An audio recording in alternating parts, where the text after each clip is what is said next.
Okay, this actually made me kind of upset because this is so misleading. He's pumping views of players who's trying to get into an easy class to play to dominate Season 3. I have heard people say some really good things about this, and some people saying some really weird things about this video, so I really want to give my take on this because... Okay, let's see this video. So this is a video from Vesp, and I do believe that some people know who he is. Some people might not. He's pumping out content right now, farming tier lists and craziness. And this is his video on the easiest DPS specs that are dominating Season 3. And I want to see his take on what's easy and what's not. That's the video I was talking about? Yeah. And I heard more people talk about this, and I think I'm gonna have some very, very, very huge disagreements from what I understand. But we have to see. I haven't seen it yet. This is gonna be the first time I actually see it. So let's have a look. What is up, gang? Today we are going to be talking about the easiest specs in Season 3 that are dominating the meters.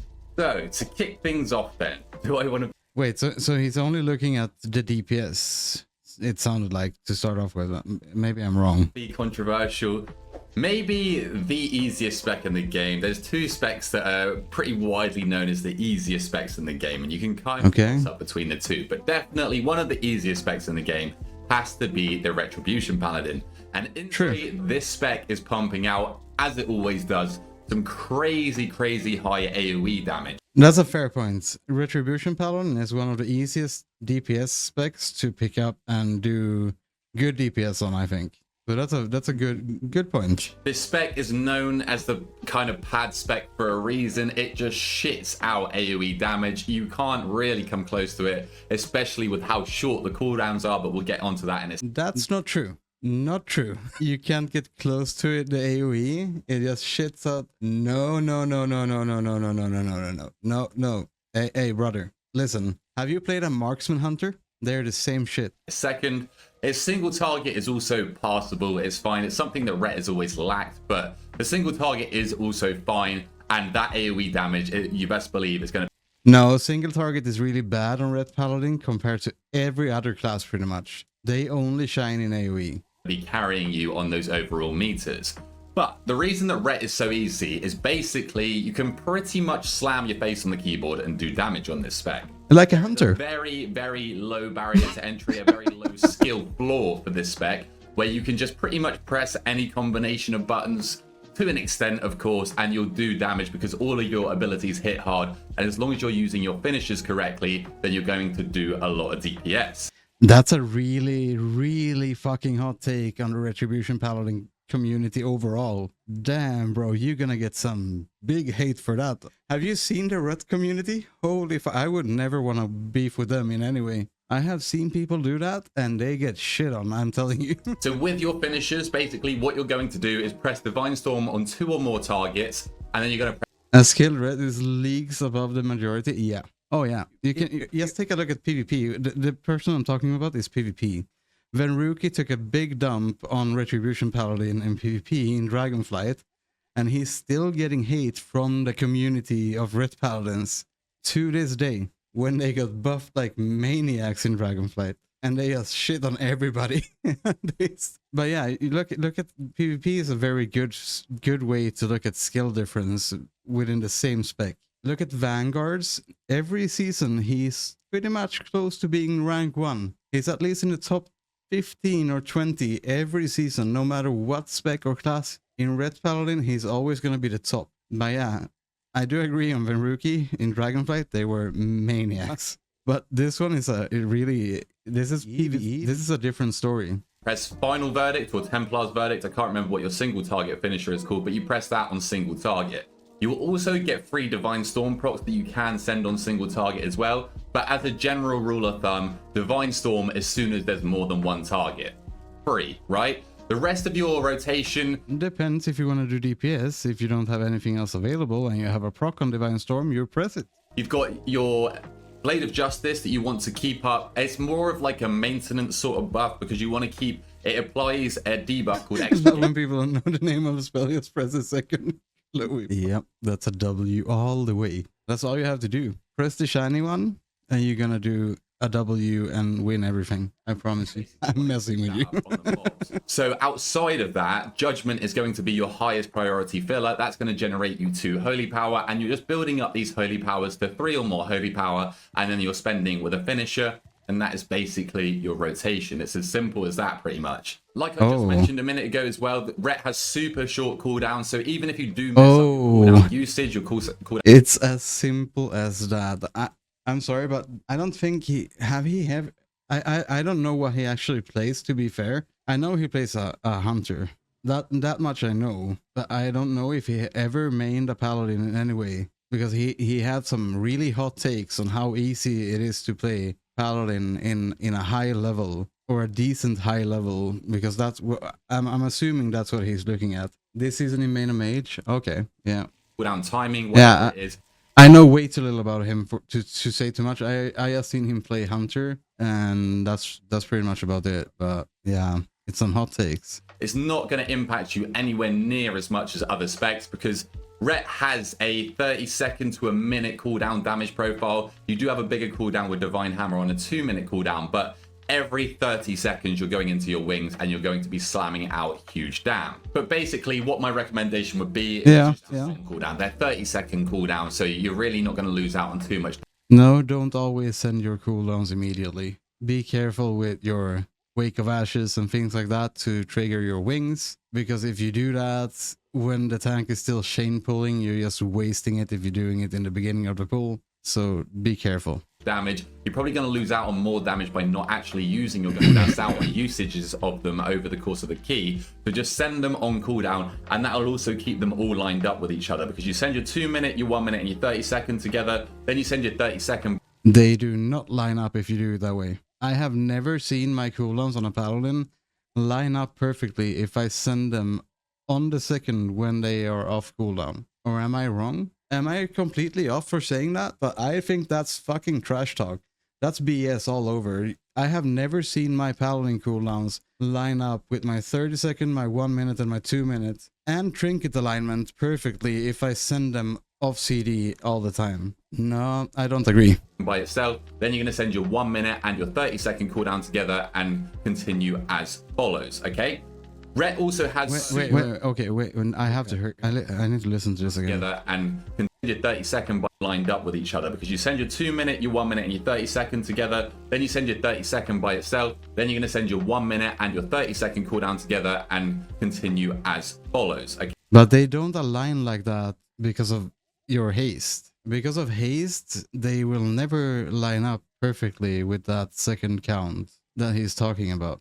Yeah, no, I totally get what he means with sending it, and don't yeah, but at the same time it's very misleading. If you want to become a good player, that's not the way you should do it. I'm sorry, but I want to foster good players and not brainless DPS players who just slam their head against the keyboard and say, "Let's go, W, Leroy." Most Pugrat paladins are warriors in disguise. Yeah, they just want to be a shiny warrior. I agree. Okay, Rhett also has strong defensives. I mean, it's got such an amazing defensive toolkit. It is really a struggle to die on this spec. You Rhetts make it look easy. But you've got 3 different active defensives, one of those being bubble, which just makes you completely immune to all forms of damage.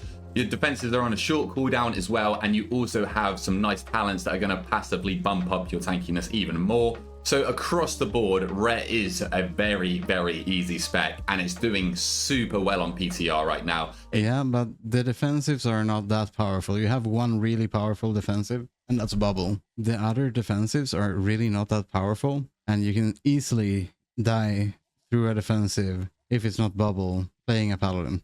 Wonder if he covers things like Asarogue and Windwalker in this set. Yeah, I have no clue what we have to like. I haven't seen this before. This is the first time I'm looking at it. Reds are really, really squishy for being... I think it's the squishiest plate where we have. That's my take on that. You have one really, really super strong defensive, and that's your bubble. And once that's gone, you can't use Lay on Hands because you have Forbearance. Shield of Vengeance doesn't really soak that much DR, so... Yeah, no, I don't agree. You can still survive very good with a Paladin if you're really careful, but one slip up and you don't have bubble, and the other defensive will not, they will not save you. They can save you for AoE damage and things like that. But if you slip up and stand in the wrong place at the wrong time, there's no defensive on Paladin except bubble that's gonna save you. Our Paladin is most bad place mostly, yeah, but it's still very difficult. Like the thing with Ret Paladin is it's kind of a ranged melee class, right? Really funny way to put it, but it's the only ranged melee we have in the game, kind of. And that makes it very weird to play, because you do want those melee hits as well. But saying that they are pretty much invincible and the easiest thing to play on Earth, that's actually complete freaking bullshit, I'm sorry to say. They are easy to pick up and do damage, but mastering them is a completely different story. And surviving in high keys is a completely different story. Yeah. No, he didn't mention utility at all, like your sack and freedom and things like that, what they actually do. So yeah. And that's also a big thing to consider in easy specs. To master a paladin with all that utility that you have, that takes a shit ton of knowledge to know when to use it, why you're using it. Is it gonna proc your forbearance on yourself or someone else? There's a lot of things to take in consideration when you're playing a paladin. But I do understand his take on saying that they're easy to pick up. Yes, but more than that, I can't say that there's nothing more than that to what he has been saying that I agree on. To be fair, so far, let's see. It just got buffs to its single target too, so that's super nice for the spec, and that might help bridge that gap. But Ret is he said in the beginning that they had good single target damage, and now he's talking about the buff. Okay, man, I am so confused with this. Definitely a spec that I can be recommending if you want to play an easy DPS in Season 3. He said a mass single target in the beginning. Okay, fair enough. Okay, my bad. It's just me being confused then. Yeah. And do some big damage. So, next up, we have the Beast Mastery Hunter, which is arguably even easier than Ret, but I do think there is an argument there that either one of these specs could be easier than the other. I know you're going to give me shit for that. But BM has been dominating on PTR. The tier set was doing ridiculously high damage. This has since been reined back in, but it's still doing anywhere between like 15 to 20% of your overall, which is a hell of a lot of damage from your tier set. I don't think I'd be expecting any more nerfs to that tier set, but this is allowing it they have been nerfed. Amazing single target damage, amazing AoE damage, also playing how easy this spec is. Oh yeah, it's a really, that's a take I actually agree on, that Beast Mastery is probably one of the easiest DPS to pick up. You can do your entire rotation on the go. You don't have to stand still a single time to do your rotation. You always have something to press. Your pets is doing crazy good damage. You have the longest range in the game. One macro a day to improve your gameplay. Hey, 1 year. Kebab, thank you very much. I do appreciate that. 7 subscribed. You just made it to the video. It's a healer's nightmare. Yeah, for sure. Because of the range, they always LOS, but they can also avoid pretty much everything. They have really good defensives with survival of the fittest. Turtle is a very underestimated defensive that many hunters misusing, and it's a really strong defensive which should be used way more frequently, and especially on BM when your pet's still doing damage even if you're inside of Turtle. So it's a really good beginner spec in that way. So that's a big true. BM Hunter is very easy to get into, but I would argue this Marksman is not far away. Is you always have damage because your main cooldown, Bestial Wrath, gets reduced by 12 seconds every single time you use Barb Shot. So it's basically always up. You literally don't even have to think about this cooldown. You just press. It's basically just part of your rotation. You press it, because if you're not pressing it, think how much cooldown reduction you're missing out on and how much more cooldown usage and uptime you're missing. So just send this cooldown on cooldown. Use Bestial Wrath. Use Barb Shot. It's passively going to get reduced. Marksman in current form is super easy compared to in past. Oh yeah, hell yeah. Reduced in cooldown massively during your rotation. You don't even have to think about it. Barb Shot's a high priority button, so it's just going to happen naturally. And then you're going to get back into your cooldowns and just always have that consistent damage. BM also got even easier going into Season 3 because their active button press Dire Beast is now purely passive and is propped from your bleeds, which again naturally happen through your rotation. Barb Shot, you're going to be pressing that anyway. Laceration is just from your critical strikes, I think. You can press Bloodshed if you're talented into that, but again, that's a 1 minute cooldown that you just basically rip off cooldown as well.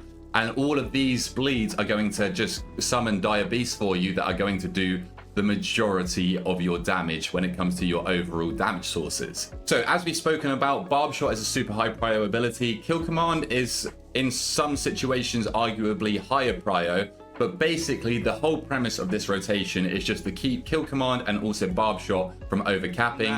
Your single target and AoE rotation. I actually do agree on the way he's putting BM Hunter. He's presenting BM Hunter in a very fair way. Raise War first. Looking forward to this one. Oh yeah, that's gonna be insane. But yeah, no, I do agree on the BM take. Yeah. Rotation aren't too different. The only difference is in AoE, you want to use multi-shot every few globals to activate your beast cleave, which is then going to allow your pets to cleave around them, and also it will make your kill command cleave. But then again, in between that and just like single target, is kill commanding, is barb shotting, and when you haven't got those two abilities to press, you want to be pressing your cobra shot. This spec is also the only spec in the game with this privilege where you can do your full rotation on the move at range. True. Range generally have it easier in terms of mechanics. I would say that melee is easier to execute that full damage rotation because range you have to take into account positioning and like movement, mobility, because all of your spells aren't instant cast. But BM just doesn't have to think about any of this. Your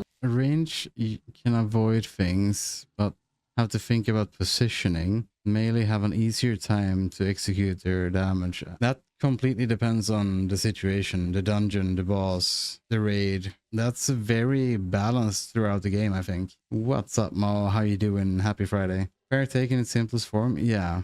I just think it's actually kind of looking at the game overall throughout the years. I think it's very balanced in that way. Range, you can do all of your damage on the move, so you are just you just have the best of both worlds, and you're just chilling out, jumping about, firing off barb shots, firing off kill commands with not a care in the world. The spec also has lots of defensives to use as well. I don't know why there's still this stigma. BM and Hunter in general definitely used to be squishier back in the day, but BM's very tanky now. You have a high HP pool, you've got 2 charges of Survival of the Fittest, which is a huge damage reduction, which is a huge heal and can be used reactionary. So if you're not expecting a big damage hit, you can send that. Also with Dark Ranger, these 2 abilities, Exhilaration and Survival of the Fittest, are going to benefit you from the other one at a reduced effectiveness. So if you're not expecting to take damage and your Exhilaration's on cooldown, you can actually use Survival of the Fittest to heal yourself back up. You also have Turtle as an immunity pretty much, and you have Bane Death, which, I mean, is more difficult to use. You have to be more... Very important to know about Turtle is that it's not going to remove all the it's not completely DR against spell, like magic damage. Aware. But Hunter or Turtle is proactive for most things. Yeah. Very tanky now. Oh, and Fortitude of the Bear as well. An instant 30% heal and a 30% increase to your max health. This spec is super tanky. You're not going to get hit by anything, hopefully, because you're on the move at range, and you've got a super easy rotation, so you can just focus on mechanics, and you shouldn't end up dying on this spec.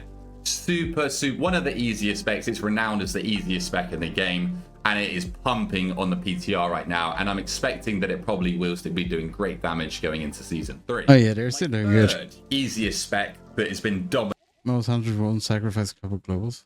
Grief Torch was thing, all the hunters were pressing Turtle. Yeah, oh yeah. But wait, why did he not? He only mentioned BM Hunter. So far he's mentioned BM Hunter and Red Pally. Where is the Marksman Hunter? Because now he's jumping into Balanced Druid. Dominating PTR and is also still going to be very good even after some recent nerfs is the Balanced Druid. So again, much like BM, Balance had a super overtuned tier set that has now been reined back in like almost completely, but it's giving Boom some prio damage, which is amazing in terms of performance. But the tier set has been like pretty much, I mean, I don't want to say gutted because it's still very, very good. It's doing a lot of your overall damage, but I now think it's at a point where we shouldn't expect any more nerfs to the tier set itself. Maybe we'll expect some nerfs to the class itself, but Boomy is still in a very, very good spot. They're not really in that very, very good spot anymore. They're pretty much amongst the rest of the A+ specs. Easy Boomy is easier. Yeah, it is. They have been getting really hard hits with nerfs. So, yeah. Even post these nerfs. It does great AoE damage, some of the highest sustained AoE damage in the game. Super nice for those high keys as well, which is also nice to be playing an easier spec. You've got good cleave damage. Okay, I have to... Okay, this might be a really hot take, but mentioning Red Pally and BM Hunter, and then jumping over to to a Boomy, I would never ever consider Boomy being one of the easiest specs in the game to go into any kind of content with. They are very, very squishy. They require a long setup most of the time to do some really good damage, and they require you to know what targets you have dotted up, what targets you have what dots on, when you're gonna dot them up, and when you're gonna use your finishers. And your defensive is the biggest trash in the entire game, and it has been the biggest trash in the entire game for a very, very long time. And every time they try to buff it, they become immortal, and they have to nerf it again, and they become really fucking bad. He's always in gambits, big early pull. Oh yeah, yep. As well, and you've now got great priority and good single target. And this is me talking about Druid as a main Druid player for 20 years. This is the most misleading thing I've heard in the history of WoW, saying that balance is an easy spec to get into. Damage as well, thanks to this tier set alone. So let's talk about how easy this spec is then. Now, I'm not sure. Yeah, let's hear. I think it's the Eclipse system, but many people think that balance is quite a difficult spec. I don't know if it's like dot management that it doesn't really have. We'll get onto that. What? Okay, wait. Okay. What? Balance Druid don't really have dot management. What the fuck are you talking about, dude? But I think it's the Eclipse system that kind of tricks people. Oh, yeah. People think that this spec is harder than it is, because this spec is pretty straightforward and easy. Let me hear. The general rule of thumb is you go Solar Eclipse for single target. You might go Solar Eclipse on 2 targets as well. I'm not 100% sure on that. I haven't. No, you're not. I can hear that. You have no clue what you're talking about, dude. You are completely lost in the void, and when you're talking about Druid, I can hear that. Played a lot of Boomy recently, and then anything more than that, you're going to go into your Lunar Eclipse. In your Solar Eclipse, you're going to be pressing Wrath, and in your Lunar Eclipse, you're No, that's not. Yeah, no, no. going to be pressing Starfire. It is that simple. Inside your cooldowns, it's going to grant you both eclipses, so then you're free to choose on single target you want to use Wrath, or on, I think it's up to 2 targets you use Wrath to generate some more astral power. Wait, why would you, what? And on multi-target, you're going to go with your Starfire. Your spenders is as simple as using your Star Surge for single target and your Starfall for AoE, anything more than 2 targets. The tier set does make this slightly more complex. You now need to track when your Dryad is fading, which you're summoning with your cooldown. It's okay. This is really wrong in every level of playing Druid. There is not a single right in the rotation he just mentioned in any way when it comes to 2 targets, 1 target, AoE. There's not a single thing lining up correctly in the way that you should be doing damage as a Boomy. Never Solar on 2 targets, but no, you don't. No. Dude, not heard of it. Okay, this actually made me kind of upset because this is so misleading. He's pumping views of players who's trying to get into an easy class to play to dominate Season 3. And so far, the easiness of the 2 first I can agree on. He missed one very important hunter spec so far, and that's Marksman. But putting Balance Druid up on this list is completely misleading in every way. Don't play Balance Druid if you're new to Mythic Plus. You're gonna die over and over and give the healer and the group a freaking headache. Not a dot class at all, only 6% DPS loss if 3 dots. Yeah, no, but you don't have any, there's no dot management on playing Balance Druid, okay? Downs, because then that's going to buff up your next 2 Star Surges, but as long as you're tracking that, you're sending these Star Surges into a priority target. That's exploding for AoE damage. It's really that simple. Outside of this, all you're going to do is apply your Moonfires and Sunfires to all of the mobs that are present. As Keeper of the Grove, your treants are also going to apply Moonfires for you. Moonfires. Yes, so if you are summoning your Treants, why would you put Moonfire on the targets? Except for your main target. In Gather? Oh yeah, absolutely. But that's not what he said. But why are you going to apply all these dots if it's not a dot class? You had no dot management. Why are you going to put the dots up? Can someone explain this to me? That's very misleading. Hitting 2 targets, and also your Sunfire's hitting all targets. And then once you're into the swing of your rotation, especially on AoE, your Starfall is refreshing the duration of these dots. So you literally, they're just passive at that. Once you get your dots up, and not entirely, you don't have to worry about them in AoE because your Starfall is just going to extend them, and it's going to do it like completely passively and for free. In single target, you do have to be more on it with your dot upkeep. Of course they're gonna be if you manage your. Oh my god. No, the dots is just a very big. It's a big chunk of your damage. And in the beginning of talking about balance rune being easy, he said it's not. You don't have to manage any dots, which is completely. It's just lies. You need to talk raid. Raid boom is opposite to this. Yeah, that would make more sense. It sounds more when he's talking about this and the absolutely non-in-depth talk about anything and not caring about the rotations at all whatsoever. It's more sounding like a heroic raid tier list or what's going to be easy in heroic raid than going into keys. Most AP generation from the dots. Yeah, that's very true. They are used to feed Starfall and Starship. Yeah, to extend your dots and so on. But if you don't do that and you don't know how to do it, since he said you don't have to put dots up and now you have to do it, I'm not sure which one to do. Keep a maintenance, but I mean, this spec is so simple that like it's not a hard task to complete. It's a really complex caster class. If you're gonna become really good at Boomy, everything that he said, we can take that, throw that in the trash can, and then we can start over, okay? Chain pulling as a Boomy is really annoying. Yes, it's really annoying. It requires you to have the best UI in the history of world to really track all your dots and reapplying everything and really starting over your entire rotation to keep the damage up. Makes you lose damage over time. Yeah, it's a hassle. It's really tough playing Balance Druid, and especially in lower keys and not an organized group where the tank don't do big pulls immediately. You lose out on damage because you send your cooldowns into things that just didn't really matter. There's so many things that's being missed out in this freaking video. You're just building up your astral power, whether it's Wrath or whether it's Starfire, and then you're spending on whether that's Star Surge or Starfall, depending on how many mobs are present. The spec also has super easy to use defensives. You've got Bark Skin on a very short cooldown. You can be very liberal. No, that's gonna be depending on if you have a target that you need to funnel down or not.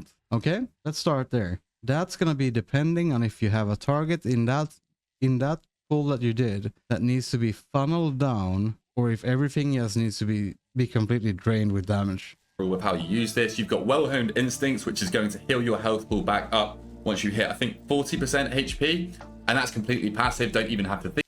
Yeah, and 95% of the time, you're still going to take too much damage and just die immediately, and that will not make you survive anything. Think about that, and then if you are scared and you're in a world of hurt, then just drop into bear form and you're pretty much going to live anything. You can use frenzied regeneration as well to heal. No, because bear form for Balance Druid is completely trash still to this day. And every time you go into bear form, you lose out on a shit ton of damage, and you're going to have to reapply your dots 9 out of 10 times because you had to sit in bear form for too long, and you're fucked on your damage. Anyone disagree? I would love to hear what you guys think. Yeah, no, I'm just gonna be completely honest. I'm not gonna lie. Having this spec on this list is completely misleading. I'm so confused. Defensives for Balance Druid as well. You're super tanky passively as well too. How the fuck are you tanky passively as a Balance Druid? You're the squishiest caster in the entire game. There's no other caster in the game that's as squishy as a Balance Druid. Is there?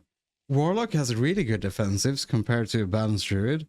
Mage is freaking immortal if you just use your alter time correctly. Shadow Priest has Disperse, which is a way better defensive than anything that a Boomy has. Boomy is the worst shit of the casters there is to survive on. There's nothing more difficult to survive on as a caster than playing a Boomy. Physical damage because of how much more armor you have in Moonkin form. And then so you think that your armor is going to save you in a Mythic Plus? What kind of Mythic Plus what keys are you playing? Because I want to play those keys. There's very few keys where you as a DPS player take physical damage where the armor is going to make any difference whatsoever, right? Because that's what the armor is doing, reducing physical damage. Boomies in Season 3 Dragonflight had get the Ferric Trinket. Yeah, oh yeah. I remember that one. Yeah. The only, I do just want to give a quick tip in terms of utility is so... I want to play those, only stack armor? Yeah, please. Silent, so... Avoidance and armor, that's all you need. Outside of the pack that need to be kicked in, try to avoid kicking them in, unless of course... We're not playing Classic anymore. It's many years since that was actually true. It's going to cause a wipe or something like that, but you want to make sure that you're using your Solar Beam when all the mobs are stacked up together so that you're getting the maximum benefit and use out of your Solar Beam.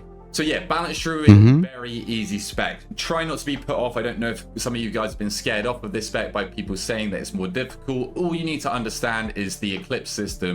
Be scared of playing this if you don't want to fuck your group over and you don't know what you're doing. Don't play a Balance Druid, everybody. Because you will end up bricking keys for people. Because you have no clue on how to actually survive. And at the same time doing the damage that you need to do. Sometimes it's the only thing you have to stop casting. Yeah. Sometimes you need to use Solar Beam on one target. Doesn't matter. Hear the haste buffs calling? Yeah, me too. I can see Season 3 being... Considering this video have 31k views at this moment. Yeah, guys, we're gonna have a good ride in Season 3. Oh my god, we're gonna see so many boomies doing no damage and dying to shit. Thank you very much, dude. And you're good to go. The rest of this spec... I'm gonna give you one next time. Super easy, super self-explanatory. So give it a go in Season 3. There's nothing that's self-explanatory with a boomy. Recommendation for an easy spec that is doing... Wait, hold on. He didn't mention Marksman Hunter. His final one is very well going into Season 3 is the Destruction Warlock. Now, I do think that Destro Warlock, especially with the dungeon pool for Season 3, is going to kind of go under the radar. It's not overperforming at the moment. I think it's kind of like a little bit slept on. They're doing good. Because of the dungeons, like I just said. We're going to be... They're doing good. They're not Maniac good. They're not the best Warlock spec you can play. It's probably the easiest Warlock spec to get into. Yes. But once again, Warlock is not easy to get into. It's not straightforward. There's a very specific order to use your spells and abilities to make the damage that you have the potential to do. And your usage, yeah, there's so many things. Pulling very big pulls next season. We're going to be doing lots of mass AoE damage. And that is where the Destro Lock shines. Especially with your cooldowns, but basically in AoE... Wait, what? They're shining in big pulls with their cooldowns? Yeah, but that would require you to not do any big pulls more than every 2 minutes whatsoever. Never pull big with a Warlock more than every 2 minutes then, because that's your Infernal. You're going to be just sending your Rain of Fires over and over again in single target, and also light cleave, especially if you've got your Havoc, you're going to be Chaos Bolting. But in these massive pulls, it's just Rain of Fire spam over and over again. You can do this on the move. No, don't do only that. You're gonna do no damage if you only do that. Your Wither is your biggest DPS. The Wither is the biggest damage with the Blackened Soul. Move as well, so that makes it even easier. And outside of this, you're going to want to keep up your Immolate. Cataclysm's going to do that for you. Wait until all the mobs are gathered. Yeah, you don't have Immolate anymore. At least not the spec you're playing right now. You have Wither. Whack down a Cataclysm. That's going to put Immolate or Wither on all of the mobs. And then... You don't have Immolate. You're just going to send your Channel Demon Fire on cooldown, basically. And that's going to refresh and extend the duration of your Immolates or Withers. You don't have Immolate. That are currently on the target. And as long as you're pressing Channel Demon Fire on cooldown, that is just going to passively take care of your dot upkeep for you until... It can just do it anyway. Like, it comes back frequently enough that you don't actually need to use Cataclysm again. And then you can... Nope, not true. Don't listen to that. That's not true. Nope, no. You need to use Cataclysm again. Use Cataclysm for when the tank pulls the next pack and you can get everything dotted. That's all Destro is maintaining and upkeeping your dots on mobs, building soul shards with Incinerate and also Conflagrate, Chaos Bolt. But why are you playing Shadowburn? He's playing Shadowburn right here. So why? He haven't mentioned Shadowburn.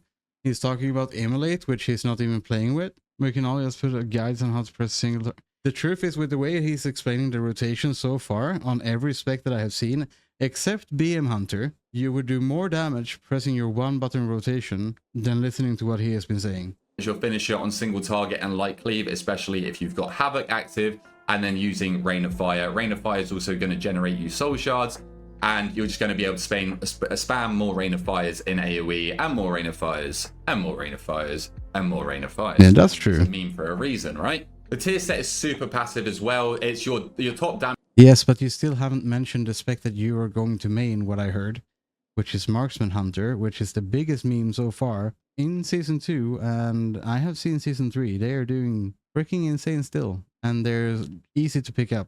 Pretty much as easy as BM and Red Valley. Damage source by the end of the dungeon being Blackened Soul, which is in your hero talent tree for Hell Cooler. But basically, all you need to do to make sure this is your top damage is use Malevolence on cooldown, because that's going to increase your Wither stacks. But basically, just have Wither up on every single mob that you're fighting.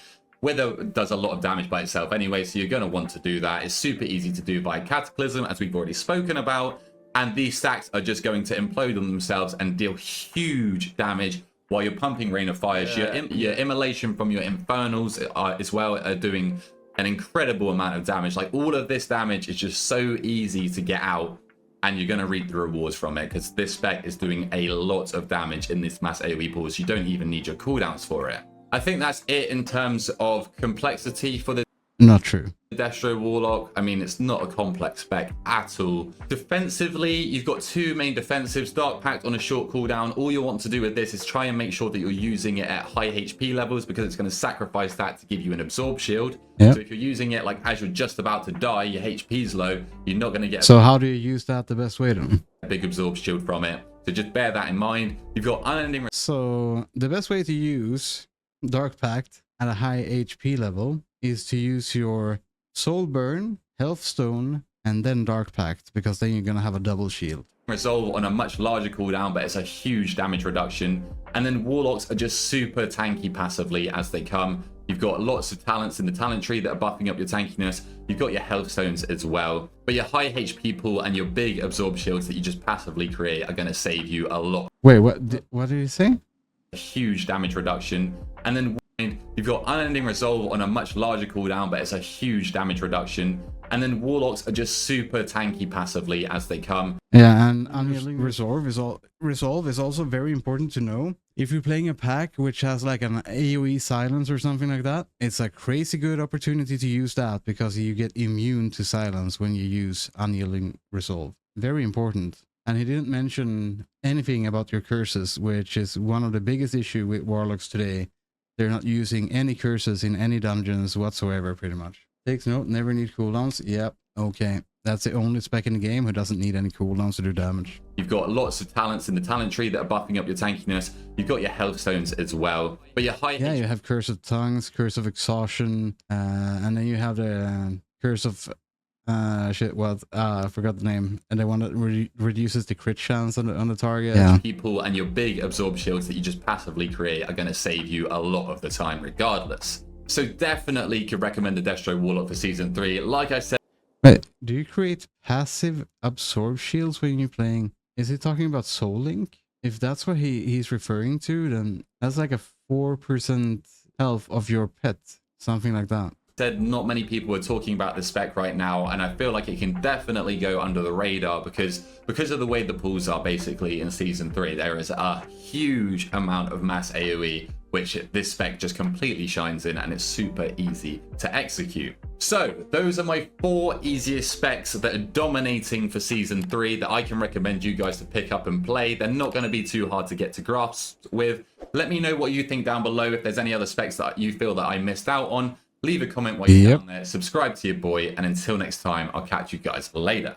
All right, guys. Vesp is grinding like crazy. All memes aside, he's grinding like a maniac. I cannot agree on more than 2 things that he said, kind of. But other than that, I think he's a wholesome guy. He's farming views very, very much. But with that said, I will be posting my own top easiest DPS specs to play in Season 3 as well. Keep an eye out for that one.